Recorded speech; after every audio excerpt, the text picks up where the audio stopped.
Hello dear students, कैसे हैं आप सभी। आशा करती हूँ आप सब ठीक होंगे, स्वस्थ होंगे, अच्छे होंगे। आईसीटी वर्चुअल क्लासरूम देहरादून में आप सभी का स्वागत करती हूँ।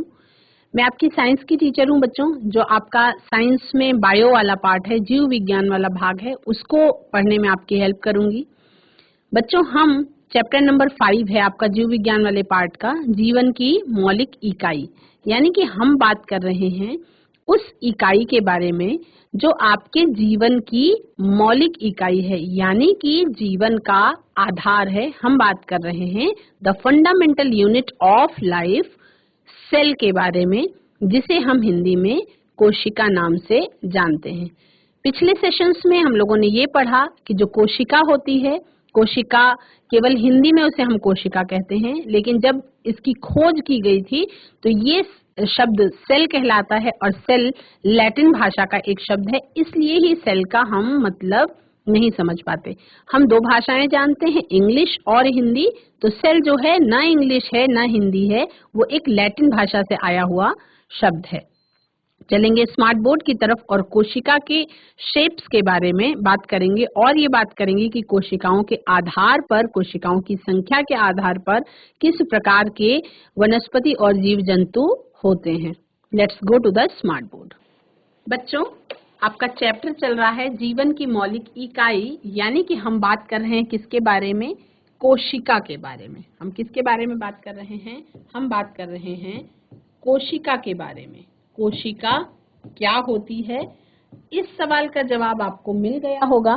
कोशिका के बारे में हमने ये जाना कि कोशिका जो है वो हमारे जीवन की मूलभूत इकाई है, यानी कि स्ट्रक्चरल यूनिट ऑफ लाइफ भी कोशिका ही है, जीवन की संरचनात्मक इकाई भी कोशिका ही है, और जीवन की क्रियात्मक इकाई भी कोशिका ही है। यानी कि जीवन से जुड़े हुए हर काम को परफॉर्म करने के लिए कोशिका की जरूरत होती है। तो हम बात करें यदि जीवित कोशिका के बारे में, कल हमने बहुत विस्तार से कोशिका की खोज के बारे में बात करी थी, डिस्कवरी ऑफ सेल के बारे में बात करी थी। तो पहला तो ये कि कोशिका की खोज किसने की, कोशिका शब्द किसने दिया था। एक बार क्विक रिवाइज करेंगे। रॉबर्ट हुक ने 1665 ने कोशिका की खोज की थी। कौन से वैज्ञानिक ने की थी? सर रॉबर्ट हुक ने कोशिका की खोज की थी 1665 में। उन्होंने कॉर्क की पतली काट को जब सूक्ष्मदर्शी की सहायता से देखा था तो उनको उसमें एक मधुमक्खी के छत्ते जैसी स्ट्रक्चर्स दिखाई पड़े थे, छोटे छोटे कंपार्टमेंट्स थे उसमें, और उनको उन्होंने सेल नाम दिया। सेल शब्द लैटिन भाषा का एक शब्द है, और सेल जो है उसका मतलब होता है छोटा कमरा या स्मॉल रूम। लेकिन वो जो कोशिका रॉबर्ट हुक ने खोजी थी, बहुत ध्यान से सुनेंगे इसको, वो जो कोशिका रॉबर्ट हुक ने खोजी थी वो एक डेड सेल थी। कॉर्क की पतली स्लाइस में दिखाई पड़ने वाली जो सेल थी वो डेड सेल थी, यानी कि वो सजीव नहीं थी, है ना। फिर सर एंटोनी वॉन ल्यूवेनहॉक, तो दो नाम याद रखेंगे। एक तो नाम क्या याद रखेंगे? Robert Hooke. Robert Hooke. दूसरा नाम याद रखेंगे एंटोनी वॉन ल्यूवेनहॉक। दो नाम। इन्होंने मृत कोशिका की खोज की थी, और ल्यूवेनहॉक ने क्या की थी? जीवित कोशिका। जीवित कोशिका की खोज उन्होंने की थी कहाँ? तालाब के पानी में। जब एंटोनी वॉन ल्यूवेनहॉक ने तालाब के पानी की एक बूंद को माइक्रोस्कोप के नीचे देखा तो उन्हें जीवित कोशिका दिखाई पड़ी। तो जीवित कोशिका की खोज का श्रेय किसको जाता है? सर एंटोनी वॉन ल्यूवेनहॉक को जाता है। और मृत कोशिका की खोज का श्रेय किसको जाता है? मृत कोशिका की खोज का श्रेय जाता है रॉबर्ट हुक को। अब हमने कल क्या पढ़ा था कि कुछ लिविंग सेल्स की प्रॉपर्टीज होती हैं, जीवित कोशिकाओं की कुछ लक्षण होते हैं। पहला तो सेल इज सो स्मॉल, यानी कि बहुत कैसी होती है? सूक्ष्म होती है, आपको अपनी आंखों से दिखाई नहीं पड़ती। Cell shape and size vary both within an organism and between different organisms. एक जीव के अंदर और अलग अलग जीवों के अंदर जो कोशिका होती है, कोशिका का शेप और साइज अलग अलग हो सकता है। The shape and size of a cell is related to the specific function it performs. वो जो शेप और साइज है वो उसके द्वारा किए जाने वाले कार्य पर निर्भर करता है कि कैसी उस कोशिका की शेप और साइज होगी। तीसरा लक्षण, all living cells exhibit certain basic properties. उनके अंदर कुछ बेसिक प्रॉपर्टीज होती हैं। क्या? वो श्वसन की प्रक्रिया करेंगे। वो क्या करेंगे? वो श्वसन करते होंगे, वो वृद्धि करेंगे और वो उपापचय करेंगे। यानी कि हर वो प्रक्रिया करेंगे जो किसी सजीव में होती है। इसी तरह से नर्व सेल्स जो होती हैं, तंत्रिका कोशिकाएं जो होती हैं, वो सबसे लंबी कोशिकाएं मानी जाती हैं। ठीक है, तो आप देख रहे हैं स्क्रीन में आपको कुछ अलग अलग कोशिकाएं दिखाई पड़ रही हैं। इनका साइज और शेप जो है वो डिफरेंट है। ये आपकी रेड ब्लड सेल्स हैं, लाल रक्त कोशिकाएं। ये कैसी होती हैं? राउंड एंड बाइकॉन्केव, यानी कि गोल होती हैं और किनारों से मोटी होती हैं, बीच में चपटी होती हैं। उसी तरह से व्हाइट ब्लड सेल्स यानी कि श्वेत रक्त कणिकाएं जो होती हैं वो अमीबॉयड होती हैं। अमीबॉयड का मतलब है कि उनका शेप ऐसा होता है जो समय के साथ चेंज होता है, उनका कोई निश्चित आकार नहीं होता। अमीबॉयड आकार होने का मतलब है कि कोई निश्चित आकार का ना होना। कुछ सेल्स हैं जो कॉलमनर इपिथेलियल सेल्स होती हैं, जैसे हमारी स्किन में जो सेल्स प्रेजेंट होती हैं वो ऐसी लंबी लंबी और इस तरीके की सेल्स होती हैं, कॉलमनर एंड नैरो। यानी कि जैसे कॉलम, घर बनते समय जो कॉलम खड़ा होता है जिसको हम कहते हैं खंभा, है ना, तो खंबे के आकार की पिलर जैसे होते हैं, लगभग वैसी लॉन्ग एंड नैरो इनका शेप होता है और कॉलम्स की तरह खड़ी होती है, इसलिए कॉलमनर इपिथेलियल सेल्स होती हैं। नर्व सेल्स यानी कि जो तंत्रिका कोशिकाएं होती हैं, तंत्रिका कोशिकाएं ये कैसी होती हैं शेप में? तंत्रिका कोशिका जो होती है ये बच्चों शाखा वाली होती है, यानी कि ब्रांच्ड होती है। बहुत सारी शाखाएं आपको दिखाई पड़ रही हैं, ये तो बहुत सारी शाखाएं हैं उसमें और बहुत लंबी भी होती है। यानी कि जो नर्व सेल होती है, जो तंत्रिका कोशिका होती है, वो लंबी कोशिका, सबसे लंबी कोशिका यदि हम कहें तो वो तंत्रिका कोशिका ही होती है। तो सबसे बड़ी कोशिका कौन सी होती है, सबसे छोटी कोशिका कौन सी होती है, सबसे लंबी कोशिका कौन सी होती है? जब हम क्वेश्चन आंसर करेंगे तो कुछ इन पॉइंट्स को हम साथ में कवर कर लेंगे। आगे बढ़ेंगे। क्या आप सभी जानते हैं, डिड यू नो का कॉलम दिया गया है, द स्मॉलेस्ट यूनिसेलुलर ऑर्गेनिज्म, यानी कि सबसे छोटा एक कोशिकीय जीव जो अभी तक पता है, we know, is the mycoplasma. Mycoplasma नाम का एक बैक्टीरिया है, a type of bacteria. Its diameter is 0.1 nanometer. ये जो है इसका व्यास 0.1 नैनोमीटर होता है, यानी कि बहुत ज्यादा छोटा। तो सबसे छोटा जो जीव है वो आपका माइकोप्लाज्मा के नाम से जाना जाता है। ये आप अपनी कॉपी में नोट कर सकते हैं कि सबसे छोटा जो जीव है वो क्या है? माइकोप्लाज्मा है। अब कोशिकाओं की हम बात कर रहे हैं। There are more red blood cells in our body than any other type of cell. सबसे ज्यादा कोशिकाएं हमारे शरीर में जो है वो लाल रक्त कणिकाओं वाली होती हैं। तो सबसे पहले हम कुछ इसके बारे में जनरल क्वेश्चंस नोट कर लेंगे। सबसे बड़ी कोशिका जिसके बारे में हम अभी तक जानते हैं उसका नाम लिखेंगे। सबसे बड़ी कोशिका है ऑस्ट्रिच का एग, यानी कि शुतुरमुर्ग का अंडा। शुतुरमुर्ग का अंडा। उसके बाद सबसे बड़ी कोशिका आपको बता दी मैंने, सबसे छोटी कोशिका में हमने लिखा माइकोप्लाज्मा। अब ये पूरे सजीव जगत की बात हो रही है। सबसे छोटी कोशिका जो है वो है माइकोप्लाज्मा।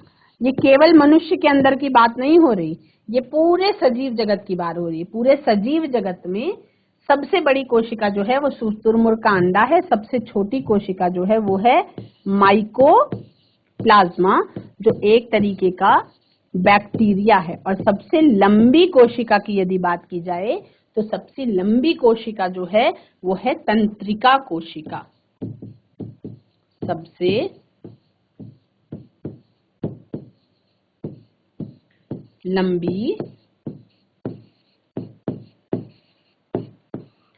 लंबी कोशिका जो है वो है तंत्रिका कोशिका, यानी कि नर्व सेल। तो इसको आप अपनी कॉपी में नोट कर लेंगे कि सबसे बड़ी कोशिका कौन सी है, सबसे छोटी कोशिका कौन सी है और सबसे लंबी कोशिका कौन सी है। ये है संपूर्ण सजीव जगत की बात। ये सजीव जगत की बात हो रही है। मनुष्यों के अंदर जो कोशिकाएं होती हैं उनके बारे में हम अलग से बात करेंगे कि मनुष्यों के अंदर जो कोशिकाएं होती हैं उसमें सबसे बड़ी, सबसे छोटी और सबसे लंबी कौन सी होती है। ये पूरे सजीव जगत की बात हो रही है, तो ये आप अपनी कॉपी में जरूर नोट करेंगे।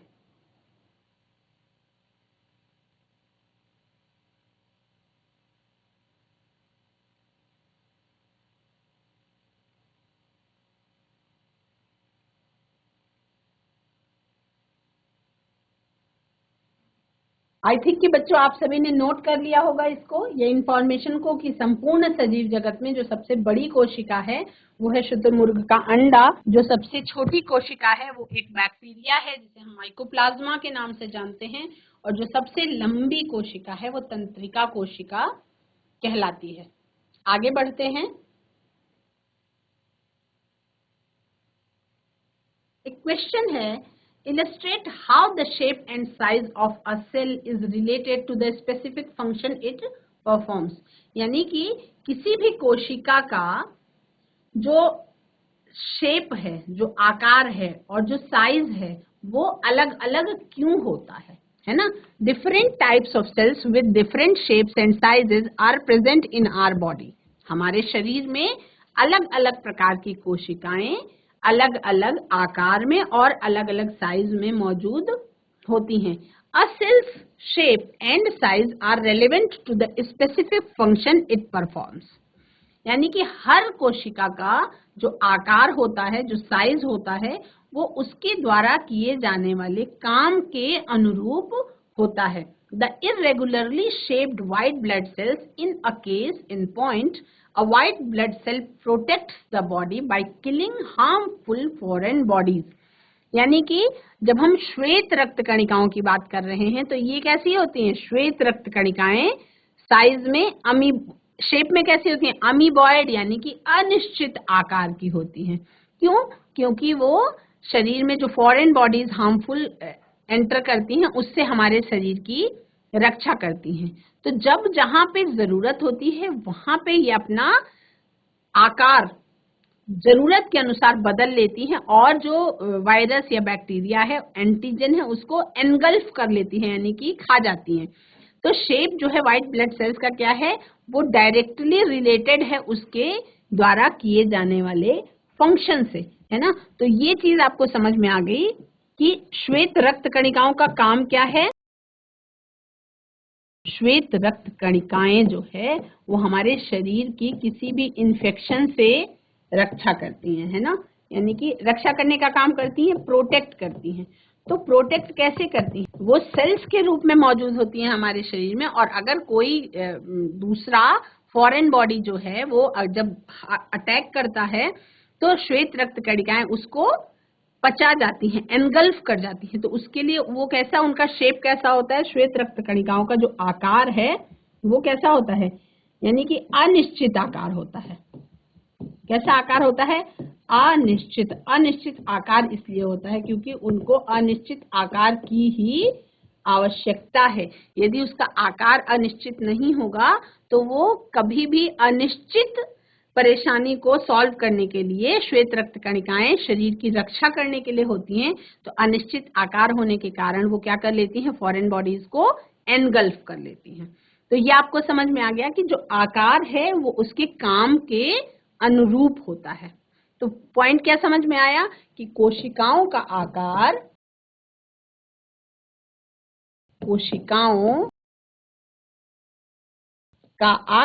उसके काम के अनुरूप होता है,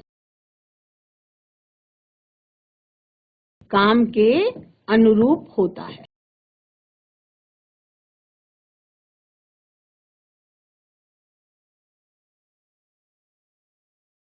ठीक है, उसके बाद बच्चों हम बात करेंगे क्लासिफिकेशन ऑफ सेल्स की, यानी कि कोशिकाएं बहुत प्रकार की होती हैं, ये हम सभी जानते हैं। तो कोशिकाओं को हम कैसे समझेंगे कि वो कितने प्रकार की होती हैं? तो उसका वर्गीकरण हमने किया, उसका हमने क्या किया? क्लासिफिकेशन किया। तो क्लासिफिकेशन जब किया तो कुछ हमने बातें जानी, वो बातें क्या थी उसके बारे में हम बात करेंगे।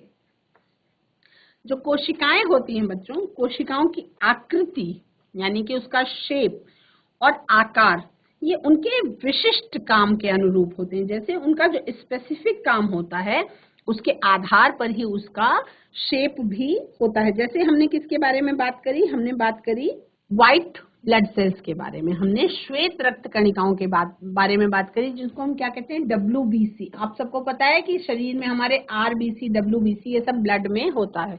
तो व्हाइट ब्लड सेल्स का आकार अमीबॉइड होता है, अमीबा के आकार की होती हैं, यानी कि उनका आकार अनिश्चित होता है ना। जैसे अमीबा का आकार है अनिश्चित, उसी तरह से इनका भी आकार अनिश्चित होता है। तो हर कोशिका का आकार उसके काम के ऊपर निर्भर होता है। ठीक है, अब इसमें बच्चों जो सभी जीवित कोशिकाएं होती हैं, सबके अंदर जो बेसिक काम है वो करने की क्षमता होती है। जो किसका गुण है? सजीवों का। तो हमने बात कर ली कि लिविंग ऑर्गेनिजम्स का जो गुण है वो क्या है? वो ये है कि कोई भी कार्य वो कर सकती है। तो सजीवों का गुण है, अगर एक जीवित कोशिका है मूलभूत काम करती है। जैसे हम बात करेंगे कि जैसे हम अपने शरीर को एग्जाम्पल के तौर पे लें,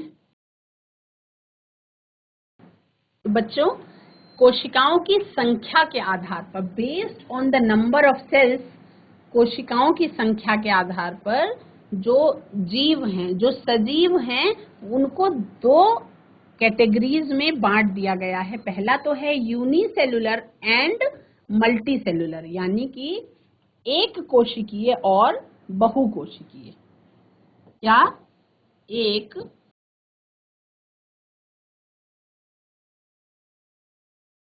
कोशिकीय और मल्टीसेलुलर ऑर्गेनिज्म का मतलब है बहु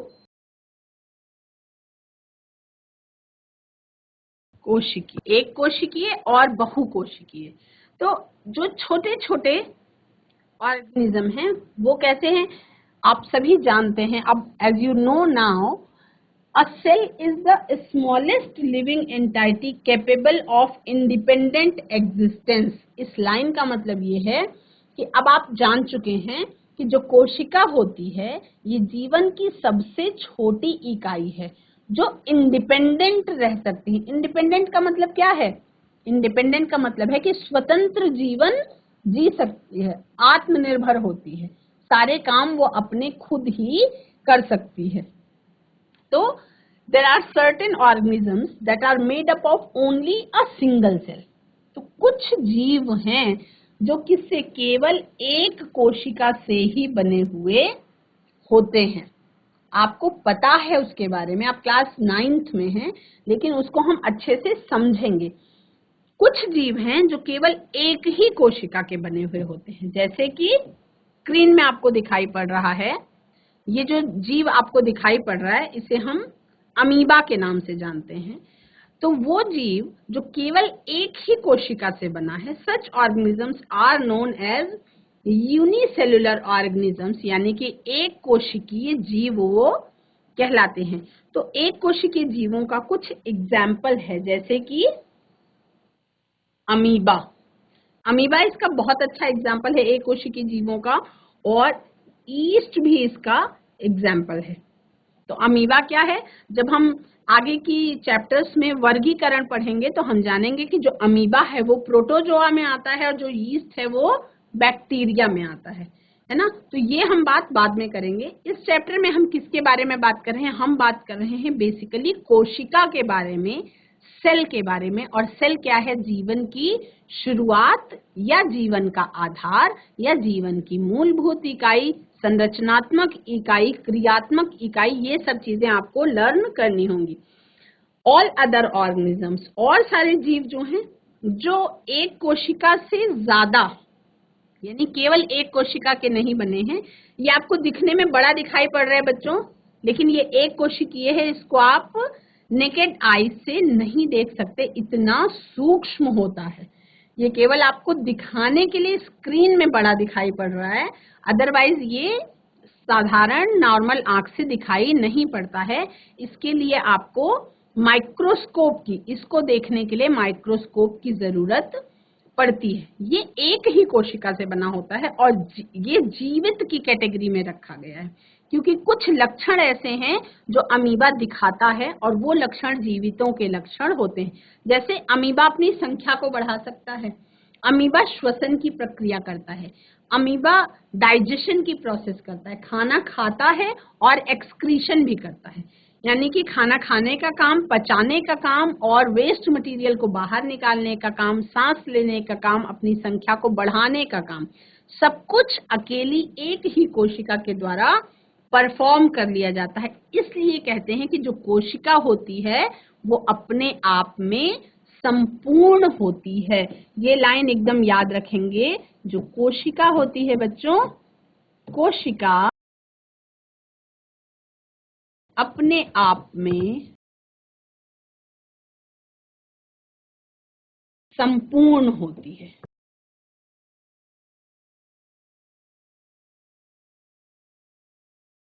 अपने आप में संपूर्ण होती है, यानी कि इंडिपेंडेंट होती है। ठीक है, तो अब हमने बात करी कि कोशिकाओं की संख्या के आधार पर जो जीव हैं वो दो कैटेगरीज में होते हैं। एक होता है एक कोशिकीय जीव और दूसरे होते हैं मल्टी सेलुलर ऑर्गेनिजम्स, यानी कि बहुकोशिकीय जीव। तो जो ये पौधा आपको दिखाई पड़ रहा है ये बहुत सारी कोशिकाओं से मिलकर के बना है, तो इसलिए हम इसको मल्टी सेलुलर या बहुकोशिकीय कहते हैं। तो हम ये मान के चलेंगे कि जितनी भी चीजें, जितने भी सजीव ऐसे हैं जिन्हें हम अपनी आंखों से देख सकते हैं, वो हर हाल में बहुकोशिकीय ही हैं, क्योंकि एक कोशिकीय जीव को तो हम अपनी आंखों से देख ही नहीं सकते। तो ये समझ में आ गया, कोशिकाओं की संख्या के आधार पर जीव हैं जो वो दो कैटेगरीज में डिवाइड कर दिए गए। एक है यूनिसेलुलर ऑर्गेनिजम्स या एक कोशिकीय जीव और दूसरे हैं मल्टी सेलुलर ऑर्गेनिजम्स, यानी कि बहुकोशिकीय जीव। तो इसका एग्जाम्पल, बहुकोशिकीय जीवों का एग्जाम्पल क्या है? एक कोशिकीय जीवों का एग्जाम्पल आपने देखा अमीबा और ईस्ट। बहुकोशिकीय जीवों का एग्जाम्पल क्या है? बहुकोशिकीय जीवों का एग्जाम्पल है आपका, हम बात कर लें ह्यूमंस की, प्लांट्स की और एनिमल्स की, तो ये बहुकोशिकीय जीवों की कैटेगरी में आते हैं। हम ह्यूमंस की, प्लांट्स की और एनिमल्स की यदि बात करें, जो जीव जंतु हैं जो दिखाई पड़ रहे हैं आपकी आंखों से, जो पौधे हैं, हम मनुष्य, हम सभी बहुकोशिकीय की कैटेगरी में आते हैं। तो जो देखो, जब एक ही कोशिका है तो वो तो सारे तरीके के काम खुद ही करेगी, है ना। लेकिन जो बहुकोशिकीय जीव है उसके पास बहुत सारी कोशिकाएं हैं। तो इतनी सारी कोशिकाएं हैं, उसका कारण क्या है? क्योंकि उसका जो गठन होता है वो बड़ा टिपिकल होता है, वो जटिल जीव कहलाएंगे। तो उनके अंदर क्या है? Multicellular organisms can perform a variety of task efficiently due to division of labor। ये पॉइंट समझेंगे।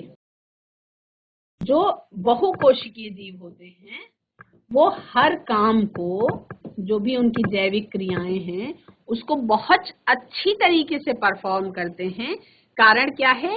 कि कोशिकाओं के अंदर श्रम विभाजन होता है। जैसे हम बात कर लें कि अगर मल्टीसेलुलर ऑर्गेनिज्म को हम अपना देश मान लें, तो हमारे देश में हर अलग अलग काम के लिए अलग अलग, जैसे सरकार चलती है तो अलग अलग मंत्रियों को अलग अलग विभाग दे दिया जाता है ना, कि इस विभाग का काम ये मंत्री जी करेंगे और दूसरे विभाग का काम दूसरे मंत्री जी करेंगे। तो क्या किया गया, उनको उनका काम दे दिया गया। क्यों?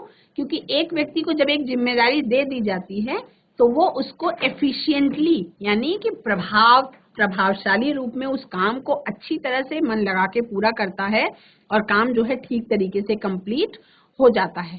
तो इसी तरीके से बहुकोशिकीय जीवों में, क्योंकि उनके पास काम करने के लिए कोशिकाएं बहुत सारी हैं, तो उनको अलग अलग काम बांट दिया गया है और इस प्रक्रिया को हम क्या कहते हैं, श्रम विभाजन या डिवीजन ऑफ लेबर कहा जाता है। This gives the organism a wide range of adaptabilities to survive. श्रम विभाजन किया क्यों? श्रम विभाजन इसलिए होता है ताकि जो विपरीत परिस्थितियों में जब कोशिका को जीवित रहने के लिए वो अपने आप को अनुकूलन दे सके, यानी कि जैसे मॉडिफिकेशन होता है, आप सबको पता है कि अगर कोशिकाओं में मॉडिफिकेशन ना होता तो राजस्थान में क्यों ऊंट के हम्प में पानी होता है, क्यों वहां पे जो पत्तियां होती हैं वो कांटे के रूप में होती हैं और तना जो है वो मांसल होता है, क्यों प्रकाश संश्लेषण वहां डिफरेंट तरीके से हो जाता है, ये क्यों होता है? इसका कारण है कि परिस्थिति के अनुसार अपने आप को जीवित रखने के लिए अनुकूलन करना होता है। तो कोशिकाएं जो हैं वो अपने आप को अनुकूलित कर लेती हैं परिस्थिति के अनुसार। बहुकोशिकीय जीवों में और क्या होता है?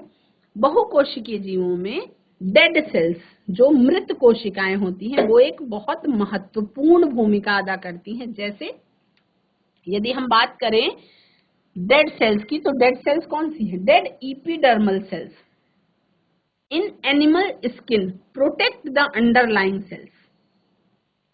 जो सबसे ऊपर, जैसे हम एड़ी, सभी बच्चों की जो एड़ी होती है, एड़ी में जो आप रगड़ के निकाल देते हैं गंदगी, वो क्या होती है? वो सेल्स ही होती हैं, लेकिन वो मृत कोशिकाएं होती हैं। जैसे आपके नेल्स हैं, नेल्स के अंदर जो सेल्स प्रेजेंट हैं, क्या वो जीवित हैं? वो जीवित नहीं है, लेकिन आप उनको कट करके बाहर निकाल देते हैं, लेकिन उनके अंदर कोशिकाएं होती हैं, क्योंकि ये जो कोशिकाएं थी पहले जीवित थी।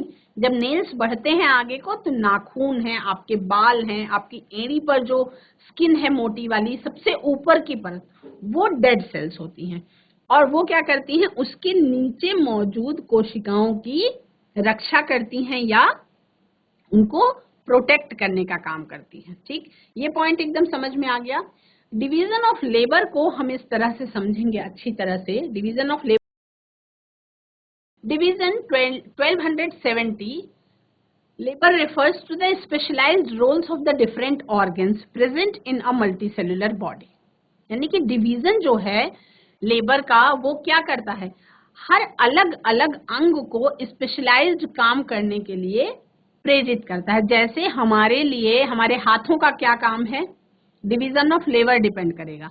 जैसे हमारे शरीर में त्वचा का क्या काम है, हमारे शरीर में आंतों का क्या काम है, हार्ट का क्या काम है, फेफड़े का क्या काम है, ये सारा जो है डिवीजन ऑफ लेबर ही के कारण ही अलग अलग अंग जो है वो अलग अलग काम करते हैं। ऑल ऑर्गन्स, टिश्यूज और सेल्स।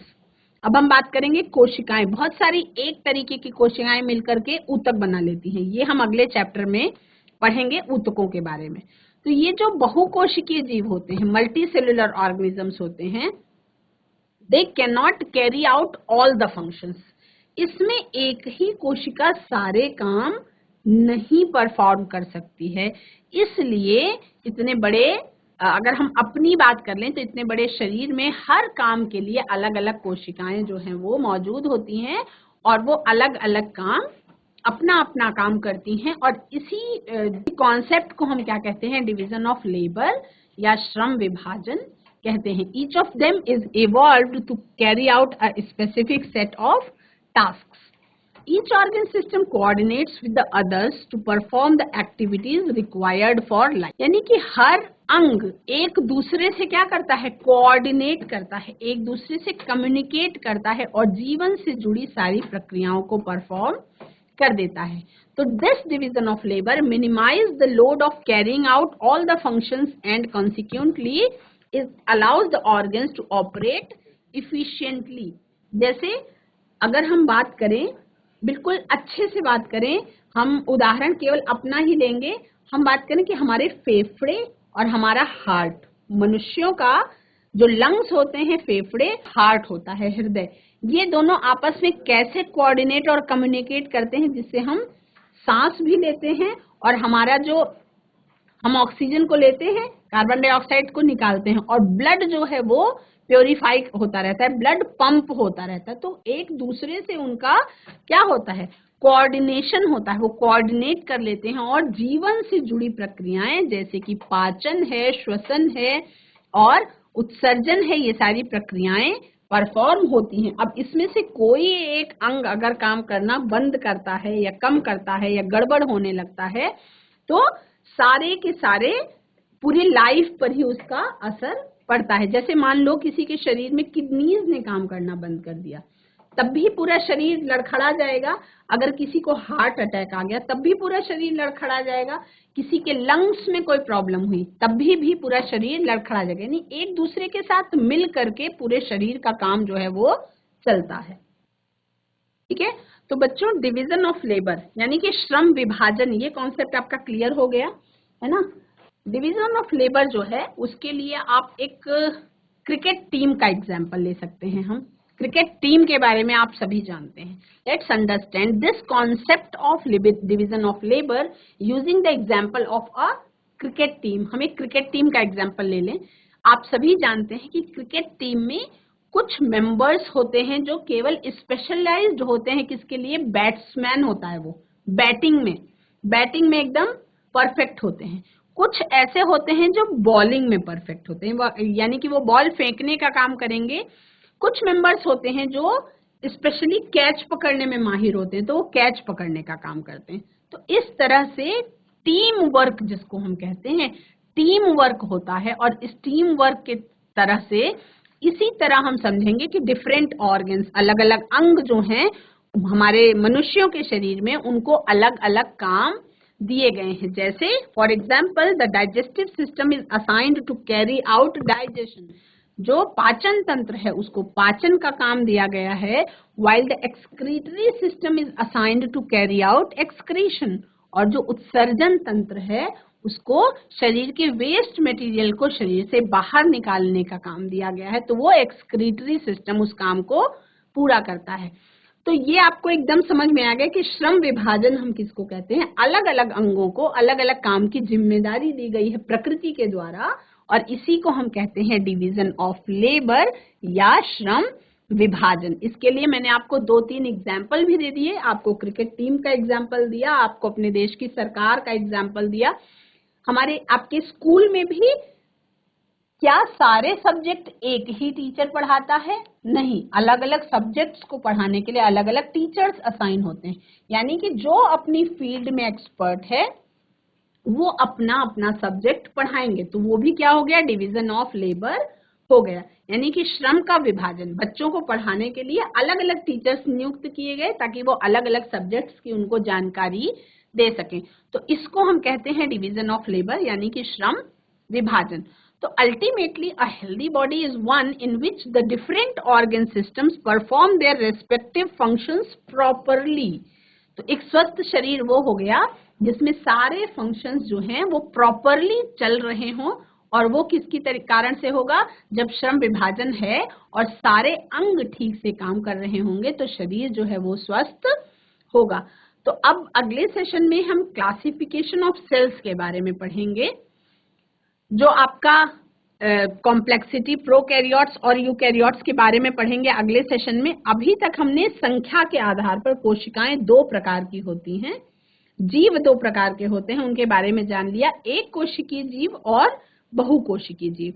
और बहुकोशिकीय जीवों में किस तरह से श्रम विभाजन होता है जीव का, जो जैविक क्रियाएं हैं उसको मेंटेन करने के लिए, उसके बारे में हमने बात करी।